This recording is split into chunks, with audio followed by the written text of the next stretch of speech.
Coming at you live from DNHQ in beautiful South Pasadena, California. This is the Blue Heaven Podcast.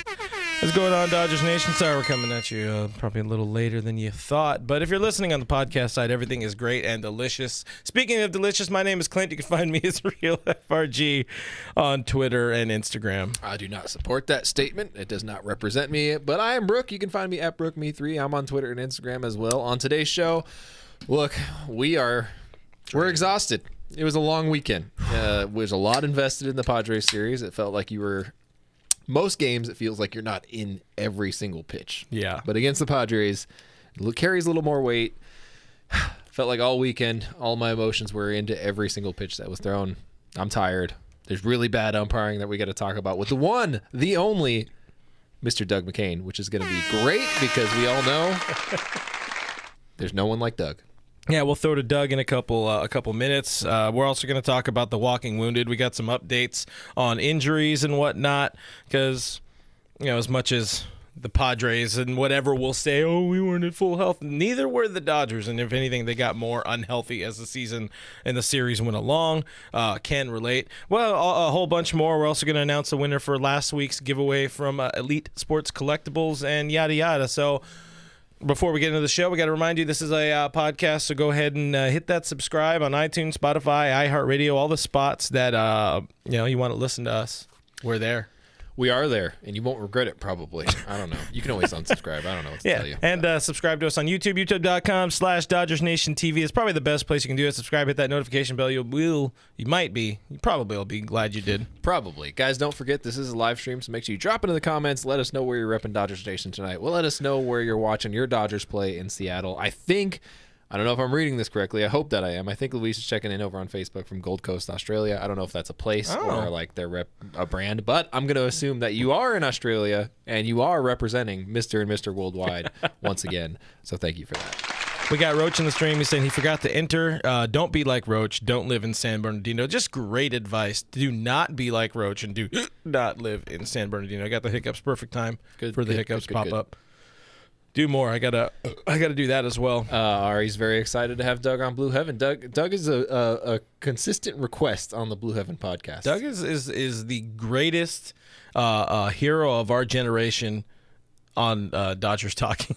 on Dodger specific talking. One of my favorite things is I think people like Doug more than they like Dave Vassay, but I don't know if that's even saying anything. Honestly, we love Dave. Come on. Dave's a nice boy. Spring Blair said Jack in the Box down bad. Jack in the Box has given away a lot of jumbo jacks in the past couple of games. I don't know if they knew what they signed up for, but we're big time burger models, so we appreciate Jack in the Box and their sacrifice to the community and giving back all the jumbo jacks to everybody. Fredo says, did you guys hear the Dodgers won in Dodger Stadium South? Yes, they did. Yes. Anthony Keene saying, happy Monday, my dudes. What is going on? Anthony Keene, we got Spring Blur is also checking in from Victorville, by the way, so that's cool. Juice Nero's coming in hot already with the hashtag fire Dave Roberts. Carlos to back him up. I don't know. He used Gratterall in his first day, being back up only by one run. Definitely questionable. There were some questionable moments in that series, and I figured might as well just jump right into it. So, you guys know this guy. You love this guy. You live for his voice every moment of your day and night. We are welcoming our good friend, host of your Dodgers Nation postgame show, and host of his own show with his own name, Dodgers Dugout. That's Mr. Doug McKain. What's going on, buddy? What's up, fellas? Thanks for having me. You just can't get enough of this crap. How you guys doing, man? What a great weekend, exhilarating series, so much to get into, man. It was wild. It's been said in other places, but I cannot believe the level of baseball we were seeing in the month of April. I mean, it had a postseason-like feel to it, the tension, the energy, the Beat LA chants were back. You had the drama, you had bad umpiring, you had great plays. The series pretty much had everything. It really did. I mean, you had a couple little rows. You had one full-blown bench clearing and one partial bench clearing because Profar. But there was no rally cat, which I mean, no rally cat. What are we even playing baseball for if there's no cat on the field? You know what I mean? Yeah, we are in it for the for the cats. There we go. Yeah, way to save it. There it is. Yeah. All right, Doug. So I mean, we're just gonna hit you right off the top because this is what everybody's talking about. Obviously, you never.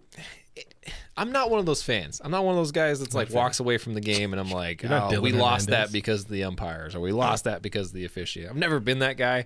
I have very strong feelings about electronic strike zones. I don't really like the idea of them. I think that the technology is not there, and we're very far away. We're far from it. I don't think it's coming anytime soon. But you can't really doubt how bad the umpiring was this weekend, and it was bad because both sides were like, "Oh, yeah, that was pretty bad umpiring."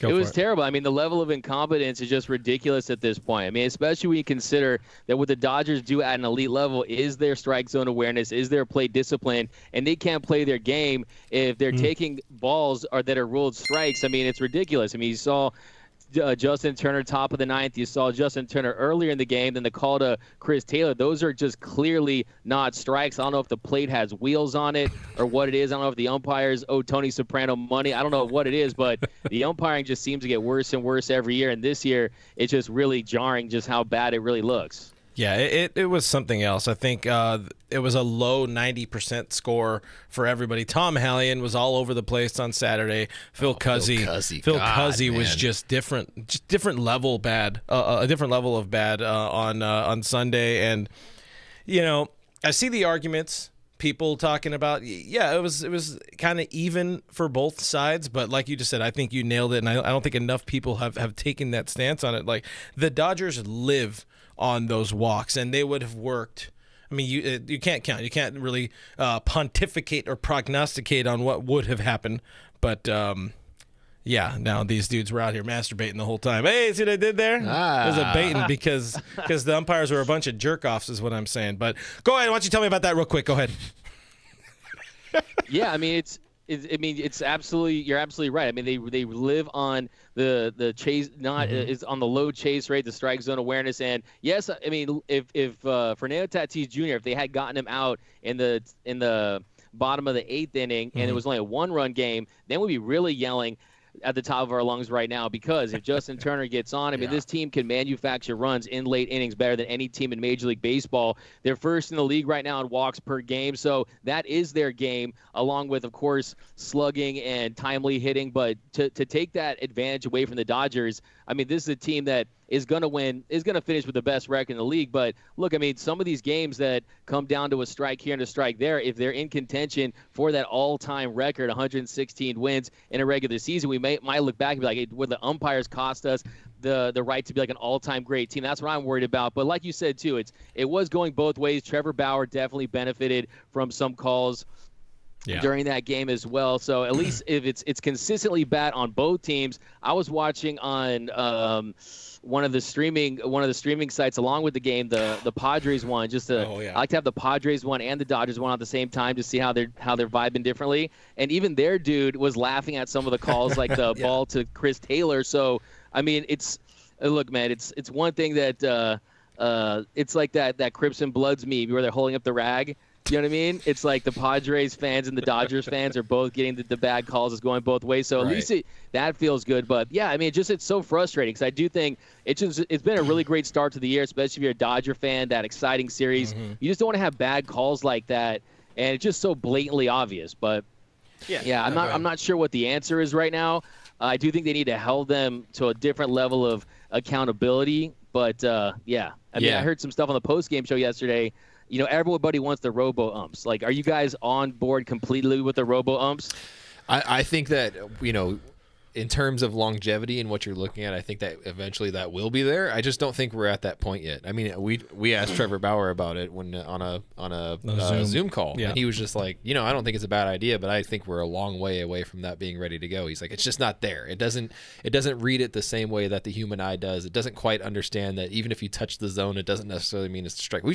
There were a couple pitches yesterday that just heavy sinking sliders, especially as spin rate increases and things like that go up and the vertical break on things increases.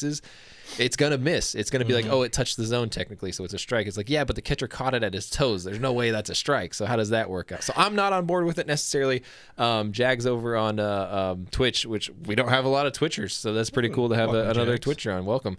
Says, I hate how umps get almost no accountability for their bad strike zones. There should be some punishment for having horrible strikes. And to be fair, we don't know. We don't know what goes on behind the scenes. We don't know what happens with the umpires union because they protect their umpires very well. Very well. Almost probably arguably to a fault. There is almost zero reason that Angel Hernandez should be in the league still, and definitely zero reason that he should be issuing lawsuits because they said that he shouldn't be umpiring playoff games because he's awful, and there should be. I don't know what the review process would look like. I think we have umpire auditors on Twitter. Yeah, that they devote their entire life and then everything that they do online to auditing what umpires do, how accurate they are, how fair they were to each side, how they benefited one team over the other. And if somebody can do that for free in their spare time, then we can certainly do that on the professional level and decide who should be in games, because there are very clearly bad umpires. Yeah, that's my thing. Like, yeah. I mean, if we get to a robot umpire situation, whatever, we'll deal with it. We always adapt. Baseball fans adapt to what happens. Not everybody always likes what happens, but we adapt because we want to keep watching our game. But we have human people, flesh umpires right now, and if they're going to be calling these games, there needs to be some sort of I would even say an outward accountability. Fans should know, like, look, we know this guy did bad. We're seeing the numbers. Right. If they can go and grab all of Trevor Bauer's balls and everybody else's balls and do their analysis and whatever, and eventually provide a report, I would like to see some sort of report. Long way around. I'd like to see some sort of report on umpires and how they're disciplined and just the accountability factor. How are they reviewed? I just want to know that Joe West is getting like beat up in the back room or something like that after a game. I just need to know that these guys are not being rewarded for being terrible umpires. And obviously Paulo Duca just got screwed, and he has to pay Joe West like $500,000 or something like that because he said something on a podcast about him. He accused him of he said that Joe West had a deal with a pitcher that was like, hey, I get to use your car and I'll expand the strike zone for you. Yeah, he was accusing him of bribery essentially. So you don't say that. That's what I'm saying, man. Because there is such thing as a liability and accountability in that regard. But yeah, let us know things about what's going on behind the scenes. But again, even as bad as most of us think that series went call wise, again, it was pretty even. The numbers show that it's only favoring these umpire scorecards depending on how you take these things in. But the Dodgers the Padres were +1 run ish over the Dodgers, over the Los Angeles Dodgers. So anyways, yeah, whatever you take on that, but still, give me accountability. Getting into a few of the comments here. Tim says, hey, guys, there you go. That's solid, yeah. Ray Tran is asking if we're going to talk about Santana's outings. Juice says, Doug, I love you. Deborah says, hey, D-Mac. We got some more. Fredo saying D-Mac before midnight Eastern time. Roach is happy to see Doug in there. Yeah, Doug, you went. I mean, on Friday night, man, I was getting ready for Mimi's, and I was looking at you on YouTube, and I was like, man, I would hate to be Doug right now. There's so much to dive into. I know Tell us about that Friday, like man. in the 45th minute. That's where the real ones are. Like the people that stay to the last 10 minutes. It was like 1 a.m. LA time, and you still had 500-600 people active and live on all of the streaming services together. The thing is, it was Friday night in LA, which means everybody was hammered in your stream too. There were After a 5-hour game. There were quite a few people who were very clearly drunk in the stream. So it was, number one, it's just entertaining to watch you struggle with those guys throughout the course of an entire chat. But you got through them, you muscled through it, you do have, I mean, dude, your show is super popular, obviously, but also like you have the guys that just stay around no matter what time it is, no matter what time the game ends. It doesn't matter if it's 11 innings or 18 innings. Those guys are there, and I think that's pretty cool. We have people like that, but I don't think they would stick around for 18 innings for us personally. Respect. I mean, I mean, really, credit goes to this heated. I don't want to call it a full-blown rivalry. Like I've been saying, it's like a fling, a temporary rivalry. Because to me, it's like a real rivalry. You throw out the records, and you still want to beat that team. This rivalry is contingent on the Padres being a contender. As soon as they're not a good team anymore, we're not going to care about them anymore. We're just basically going to fill up Petco Park at 90%. Of Dodger fans like we used to. But I mean, really, there's something about these two teams that gets people really going. I think it's the proximity with each other. I think it's the players that they have on their team. Like, it's just really the perfect mix when it comes to the Padres and Dodgers. It just gets people going. And like, as far as the people on the chat, man, I mean, they just have me rolling. And we pretty much thought of like every type of like San Diego dish you could think of, from the Sad Diego to Sham Diego, Body Slam Diego. I mean, these guys just bring it in the comments till the very end there. But, yeah, I mean, going back to the umpires, I mean, really I think that we have the luxury of replay. We can see with all the technology where the strike zone is, where the ball landed. They're in real time.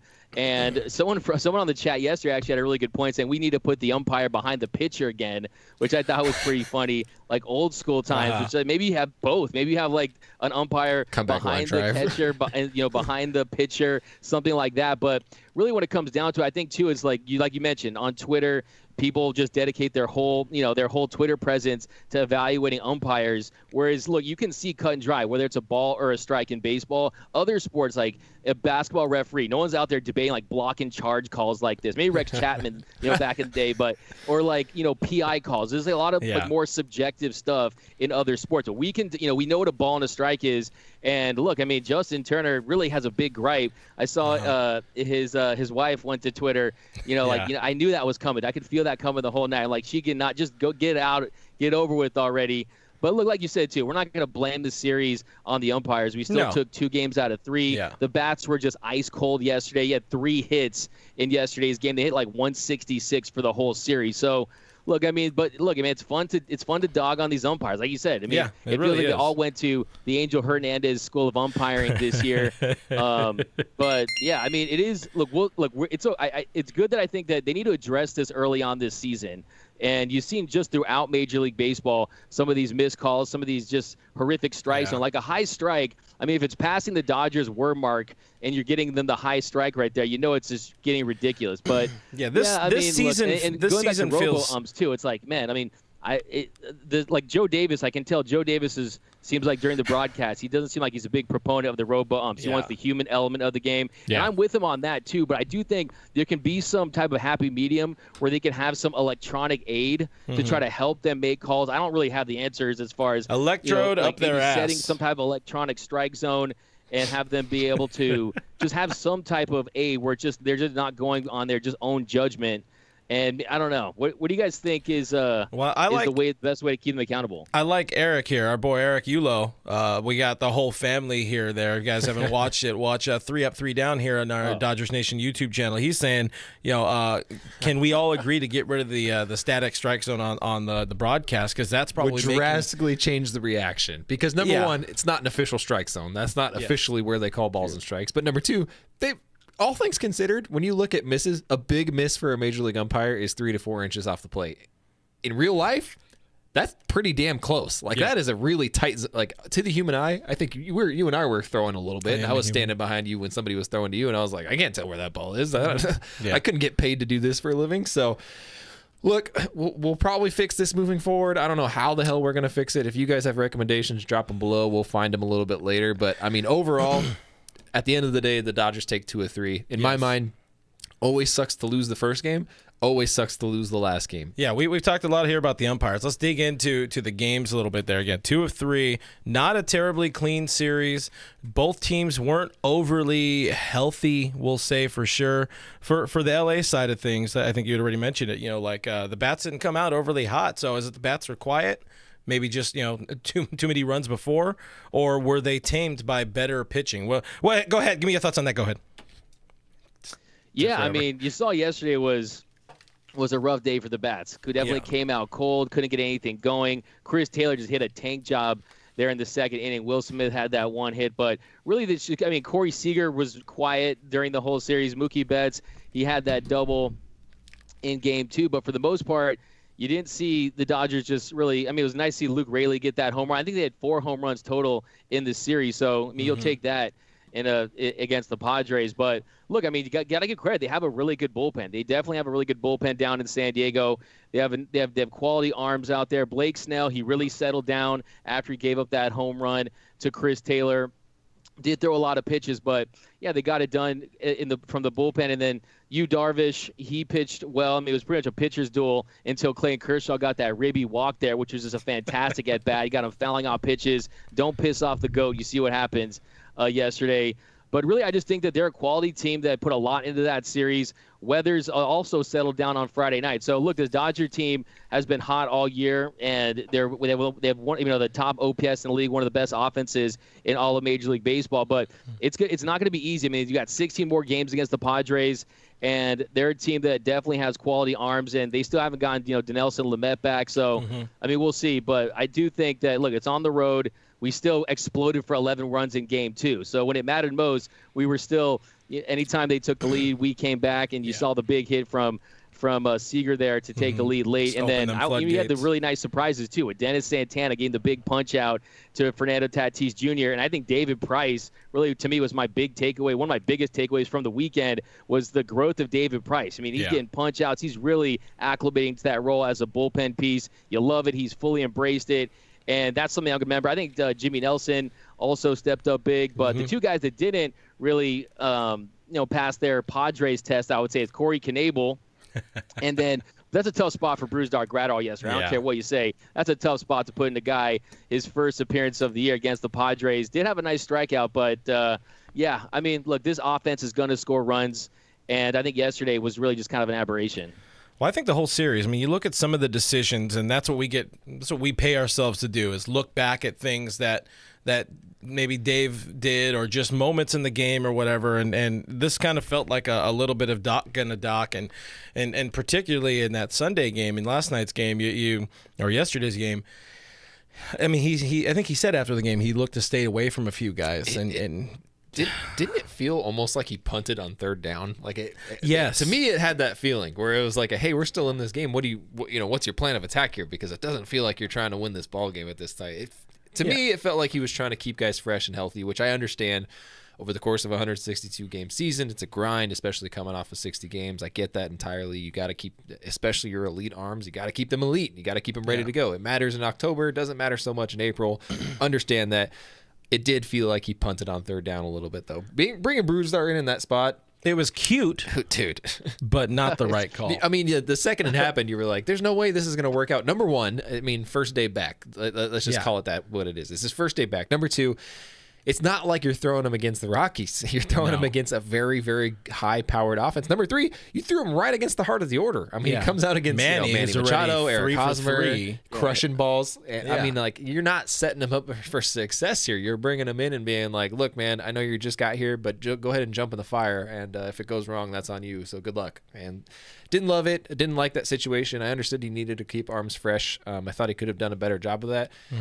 We did talk a little bit about the usage of Dennis Santana. To me, that felt more like I definitely want to save my arms now. So let's just go ahead and throw Dennis Santana out there because why not? I mean, he had a big moment in that Friday game for sure. To load the bases and get that big K of Tatis. But at the same time, like, you look at Tatis, and I think we proved model here in saying that Fernando Tatis was not ready to be activated for the series. They rushed him. He had one home run, and then, oh man, he's back. Fernando's back. MLB all at MLB all across social media. Fernando's back, and then he's 0 for the rest of his life. 1 for 13. I mean, he struck out 6 times. He looked really defeated at the plate.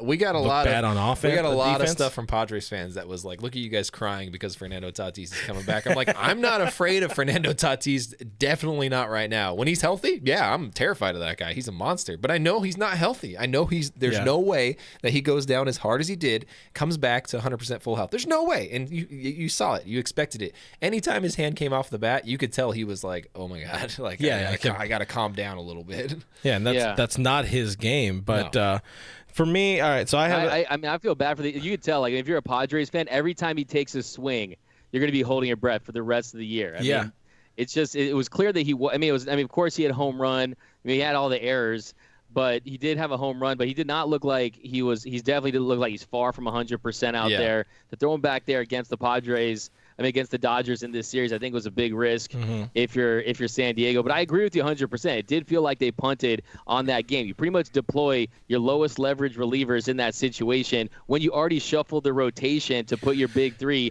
to go and win this series and be aggressive and set the tone against the Padres. To me, it didn't make sense. It'd be like playing your little brother at 1-on-1, and then you're up like 10-5 or something, and you see the look on his face, he's looking sad, and you let him score like the next 6 points and come back and beat you because you feel bad or something. It's like, if you're going to go for the jugular, go for the jugular in that situation. We have plenty of time to get Brusdar Graterol back into the swing of things. You don't do it against San Diego Padres, like you just said, against the meat of the lineup where Manny Machado was just in a groove yesterday. I don't know what. He's got the code the code against Trevor Bauer or something like that. But yeah, I totally agree with you. I mean, look, man, if you're gonna go for the sweep, go for the sweep. And yeah, Dennis Santana did have a good moment on Friday, but I think that, look, you finish up the series, you just crush their spirits in the first series of the year, and then look, man, you could with the Dodgers lead right now is crazy. I mean, that would have been 14-2. You could really run away with this division the first couple of months. There's no looking back. But I guess the advantage of that too is, like, I mean, if it does stay a little close, you don't get as complacent. But I'm with you 100% on that. I mean, just go for it, man. It's the Padres. All this stuff about it's not a rivalry, I get it, but you want to assert yourself against this team, and you want to just look. I mean, how great would it have been to beat them 9 games in a row? It'd be like, I mean, awesome. and they're a division rival. That's the biggest thing. Maybe not you're not ready to accept them fully as a rival, but they're a division rival. You got to win those games because they can come back to bite you in the ass in September. And these two teams only play 3 times in September. They finish their season at Dodger Stadium at the end of September, and then the Dodgers have 3 more against the Pirates. So those you can pretty much bank as wins if you need to. But you in that Sunday game. And I'll find a way to make this less about just complaining and wondering if this is something we should get used to going forward. But you got to figure, Kenley's okay to throw an inning there. Corey Knebel, sure, he had Max Bay, our boy, choice fielder here, saying Knebel was due for a bad outing for sure. So that's fine. It's his first time throwing against like a real team, right, for a hot minute. But they're probably available. You don't throw Brusdar in that situation. You go, you got to keep that lead. And I mean, on the other side too, there was some sloppy defense too. Seager on his flat-footed throw, he lost the ball for Scott Alexander. That ended up being like the difference maker. Yeah. Friday, the McKinstry rushed throw, Mookie's missed catch on Sunday in right field too. I mean, granted, obviously he had this amazing catch in center, but he probably should have made that play in right yesterday. But I don't know. It felt like, I don't know. Did it feel like they maybe got a little more sloppy, or again the punting in the third? No, I guess that's what it is. In general, just in general across the whole series. Like, you look at Friday night. Friday night felt very sloppy too. There was a lot of things that went wrong in it. There was a lot of things that you're like, there's no way they win this friggin' ball game.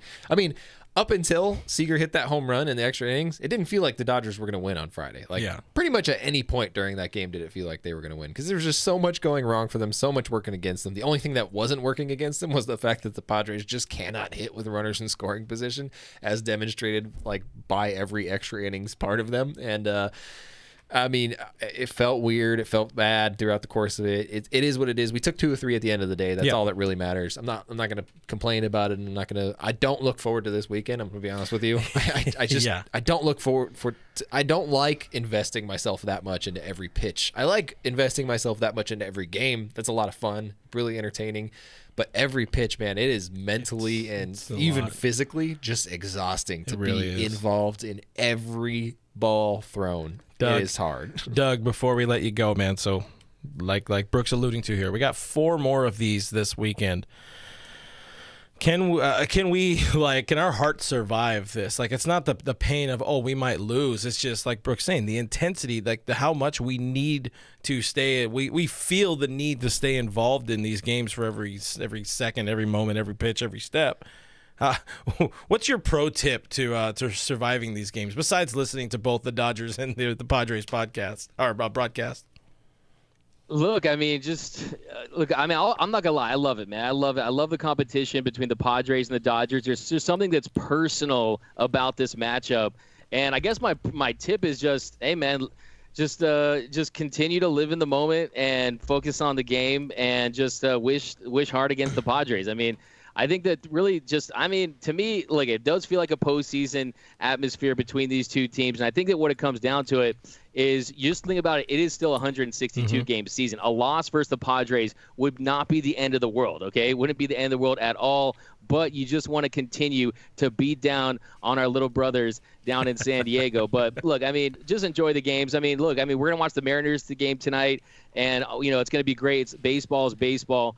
But it's going to have a different feeling to it. But we cannot take And we got 16 more of these games to go against the Padres. Hopefully both teams can stay healthy. Like I said, San Diego, you never know with them. I call them the check engine light Padres is the way they just play their players no matter what they're going to do. But look, I mean, just enjoy it, man. Like, I mean, so you just never know in rivalries like this, matchups like this, when they fizzle out. I mean, I remember, Lakers Suns, Lakers Phoenix, Lakers Kings. I mean, all these great rivalries, like, they're great, and then all of a sudden they disappear. So I think the key is just, enjoy them, enjoy the intensity of them, and just keep it moving. I mean, to me, it's like, I think you just got to really just embrace this. And look, if it's making you feel this type of way, that just means you love the game. I think that's really what it comes down to. Well said, man. Anthony Keene backs you up. He says first survival tip is whiskey. That helps. Oh yeah, I mean, of course. I thought that was just the obvious. Lots of booze. I mean, just have tons of Jim Beam and Modelo's and Kershaw beer that you got on your desk. Just like a lot of that. Sponsor. So for sure, I mean, no question about it. I'm not gonna lie. I drink a big tall glass of wine after every game. So. Fancy, it just man. is what were it is, you in man. a robe I mean, we're so like invested in this stuff? Were you in the robe like Dave Roberts? With the wine? No, man, I'm talking like 7-Eleven, like the cheapest stuff they have. I mean, nothing over $10. I mean, we're talking low grade. No Roberts stuff. Red Stitch wine. No, man. Maybe you can send me some. Doug, this is always fun, man. Everybody make sure you go follow Doug. That's at DMac_LA on Twitter and Instagram. He always drops the heat there. He lives and breathes this crap, and it's a good time. Find him here all the time on our Dodgers Nation YouTube channel, youtube.com/Dodgers Nation TV. He hosts your DN post-game show. He also hosts a news show and keeps you up to date on everything that's going on. We just dropped a video with all the highlights from the San Diego series, so I'm sure you're pretty burnt out on it. We probably won't see you till like Friday or something like that. Maybe take Tuesday off, do Friday and do Sunday this week, and just try to survive, my man. Oh, I know. Thanks a lot, man. Hey, this is the best Dodger podcast in the game. There's not a close second. You guys get it done every single week, man. I look forward to it. So gives me chill just coming on the show, man. It's like if I was a kid and I was like being animated into an episode of The Simpsons. This is how it feels like going on your guys' show, man. I love this show, man. It's the best. Oh, you only say that because we pay you to, man. Hey. I mean, partly, like half pretty much. Yeah. Doug McKain, man. Thanks, bud. Real, though. Hey, the best in the game, no doubt. Peace out, man. Good way to go, Doug. Right, thank you. Fellas. Again, that is Mr. Doug McKain. We got the comments back in the stream here. The comments have been going off. You guys have been killing it for sure. We always appreciate the comments. And to help appreciate the comments, we got to announce the winner of our giveaway. We got to give away our Willie. Give away our wheelie. Last week, we announced that we would be giving away this Will Smith autographed photo, courtesy of our friends over at Elite Sports Collectibles, and we have a wiener. Excuse me? For the Willie. Pardon? Oh, is that the end of the drum roll? Yeah. Good job. Well done. The winner of this beautiful Will Smith MLB authenticated photo is Bonnie Michelle Soto over on Instagram. Congratulations. You get a Willie on your wall. We're going to leave it at that. We'll send you an Instagram DM. You got 48 hours to respond, or else that Willie becomes someone else's Willie. Thanks, Elite Sports Collectibles. And that's it. That's the show. No, that's not the show. All right, let's talk a little bit about what's going on with your Los Angeles Dodgers before we talk about what's coming up next, because obviously we're doing this on a Monday before Game 1 in in Seattle, the opposite of San Diego. Some injury updates. There's no roster moves. Nothing's happened yet. But Lux hit the injured list. He's got a little wimpy wrist right now. His wrist has an ouchie. It's only on swings. Thankfully, he is making some progress, but they hit a point where they realize they probably need a little bit more help. Dodgers are carrying 14 pitchers on the roster right now, so our boy Mr. Matt Beatty, had to get optioned down, and I just continued to feel terrible for Matt Beatty. He deserves an opportunity to play baseball somewhere, and he's not getting it here. And it sucks. You're not going to get. How's he going to hit? How's he going to come up and pinch hit if he hasn't seen pitching? Like, what is he going to do? Hit up against Dino Ebel's BP fastball and be cool with it? Like, okay. Dino throws heat, man. Now I can go face Mark Melanson. Yeah, Dino throws heat. I don't know what to tell you. Throws hard. But Lux is on the IL right now. Cody is making some progress from his fracture, which was revealed, this fracture in his leg, which is fun, which makes sense. And also, what the hell, Raymond, Guduan, whatever the hell that kid's name is, like just learn, kind of control yourself when you're running. This is coming from a big boy. Like, like watch the stomps. Maybe don't just lunge into a man's He didn't legs. like step on his ankle. He like stepped on a leg. Like, how do you step on a leg? Like, all right. I've never been an athlete, so I don't know, but. But Cody, Dave said earlier, just about an hour ago, said that Cody made some really good progress today. He's running. He took some hacks.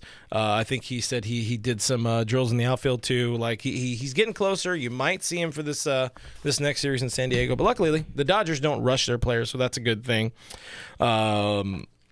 Who else we got? I mean, we got Bruzdar back now. Alex Vesia had a really quick cup of coffee. That doesn't count because he was just on the roster. Got his 1 day of big league money. Got his free breakfasts for the day. I'm kind of wondering, man. Do we have any sort of concern with the bodies that we've been losing? Just little nicks and dings that are happening early in the season.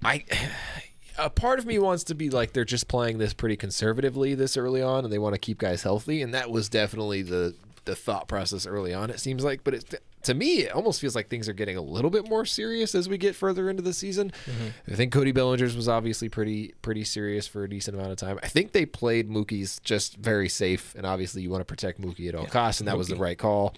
Don't necessarily know where they're at with Gavin Lux. It felt very sudden and out of nowhere. Yeah. Almost, it was like, hey, his wrist is kind of sore today, and then it was like, you know what, we got to IL him. We need another roster spot. I understand that. Mm-hmm. So it is a little bit of both, but also you look at the depth that the Dodgers have, and you're like, I'm not really too worried about it. I mean, you have Luke Raley starting 2 games against the Padres in a big series, batting 9th and hitting a home run. Of all people to do so. So when you're in a situation like that, you can feel pretty good about it. You know that they're going to make good decisions. You know they're going to bring up the right people in the right spots. I think Noisy is getting another start tonight, which I'm kind of excited about to see. I want to see him get him some better swings in. He didn't look great in his first start against Snell, but it was also against Blake Snell. So yeah, and we go from 1 lefty. Now we're facing 2. Let's move on to this next series. Dodgers go on to Seattle to play the Mariners twice, today and tomorrow again, if you're listening on the podcast side of things. We don't know what the score is. This is like an hour before first pitch. Let us know in the comments. D-Man going up against Justice Sheffield, left-handed pitcher, and then Julio tomorrow against Marco Gonzalez, also a left-handed pitcher. So, once again, the boys seem to be kind of struggling against LHPs. I think they've just had some tough ones. I think that's the situation so far. I mean, Snell is probably going to be the toughest left-hander they face all year, so that's the good news.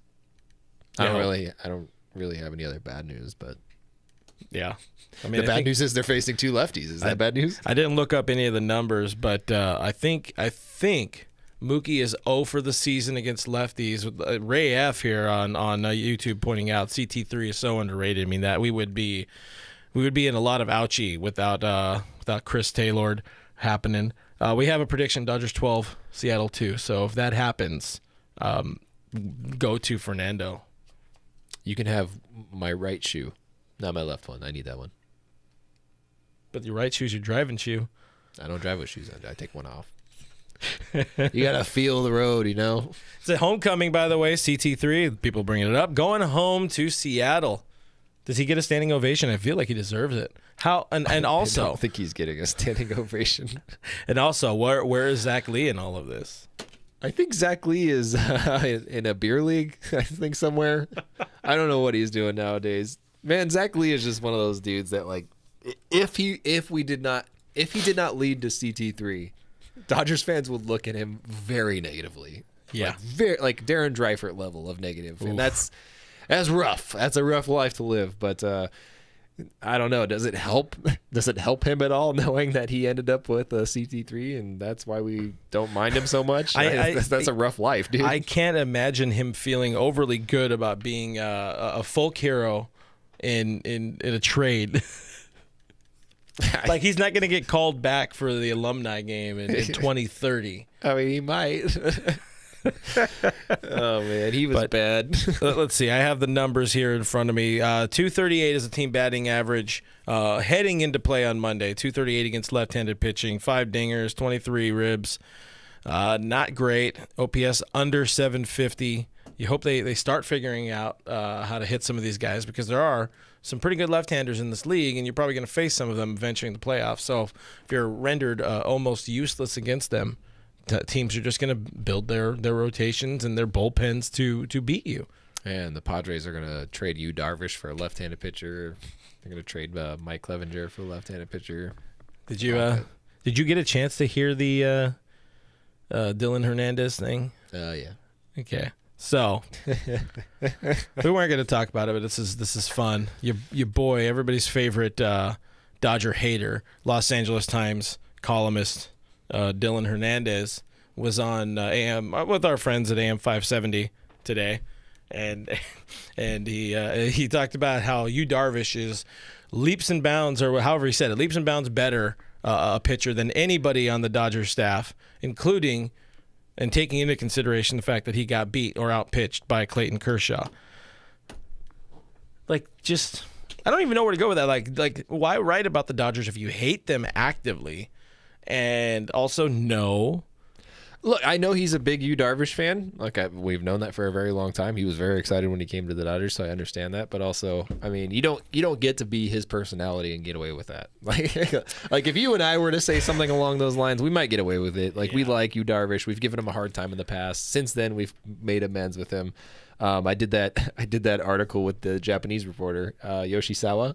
That's his name. I had to look it up because I forgot what his name was. But Sawa-san? he asked, he needed a Dodgers writer perspective and he needed a Padres writer's perspective. So he asked me, and then he asked some dude with like 200,000 followers. And I was like, I think there was a cross up here, Yoshi. I think you needed to go to somebody maybe bigger. But now I'm glad he didn't, because what if he did go to Dylan and Dylan's just like, the Dodgers suck, Clayton Kershaw's the worst, Yu Darvish is the greatest of all time, go Padres, or whatever he says nowadays. I don't know why he just doesn't become is there an SD Times? Jim here says on Facebook says Dylan finds no joy in sports. What a miserable person. Yeah, if you don't find joy in sports, you are the ultimate in miserable human for sure. I think there's a constant question of like how can you hate a team that you cover so dearly? Yeah, actively. Like working towards hating some team. You feel the cringe usually whenever he pops up in the pregame and postgame Zooms, because he's going to have something that doesn't help or isn't really going to be written about by anybody, and then he'll write something completely different. It's his thing. Yeah, he wants to make sure that nobody else gets his thing, and no one wants it. We don't want it either. Yeah, we don't want it. Buddy. Definitely don't want it. But anyways, I just wanted to complain about that.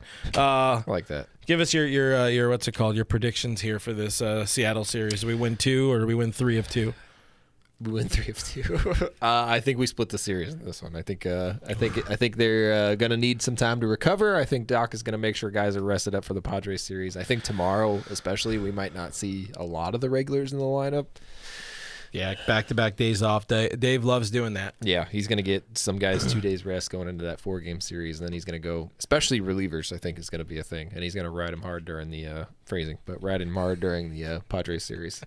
David DLF says it's going to be Dodgers 8, Seattle 2. Roach says Seattle is an amazing city, big fan. Burger Master is elite. Yeah, but do they give you free burgers whenever the Dodgers strike out 10 batters? No, I didn't think so.